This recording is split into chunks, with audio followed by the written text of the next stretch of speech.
TNPSC group 2 எக்ஸாமில் இந்த question கேட்டிருக்காங்க. அதாவது தவறான எண்ணை காண்க. இங்கே ஒரு 4 நம்பர் சீரிஸ் கொடுத்துருக்காங்க. இந்த 4 சீரிஸில் ஒரு நம்பர் மட்டும் தப்பாக இருக்குது, அதை கண்டுபிடிக்க சொல்லியிருக்காங்க. ஸோ ஃபஸ்ட்டு பாருங்கள், ஆப்ஷன் ஏ எடுத்துக்கலாம். இங்கே 31 5 160. So 31 into 5 equal 155 plus 5 equal 160. அதேமாரி இங்கே பாருங்கள், இங்கே 27 இன்ட்டு 9 ஈக்குவல் 243. அதை அப்படியே இந்த இடத்துல போட்டுருக்காங்க. அடுத்து இங்கே ஆப்ஷன் சி எடுத்துக்கலாம். 21 4 89.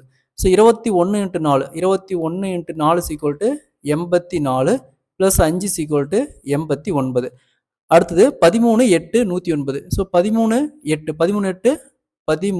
Into 8 104 plus 5 equal 109. அதாவது கொடுத்துருக்கிற ஆப்ஷனில் ஃபர்ஸ்ட் நம்பரையும் செகண்ட் நம்பரையும் பெருக்கி அது கூட 5 ஆட் பண்ணி 3வது போட்டுருங்க.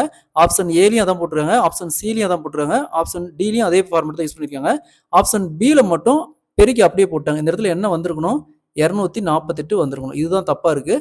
Option B is the correct answer. இதே மாதிரி இந்த சம் பாருங்க, தவறான எண்ணை காணுங்க. 14 21 21 361 18 256 11 81. இதே மாதிரி தான் இந்த சம்மும். இந்த சம சால்வ் பண்ணிக்கிற ஆன்சரை கமெண்ட்ல போடுங்க.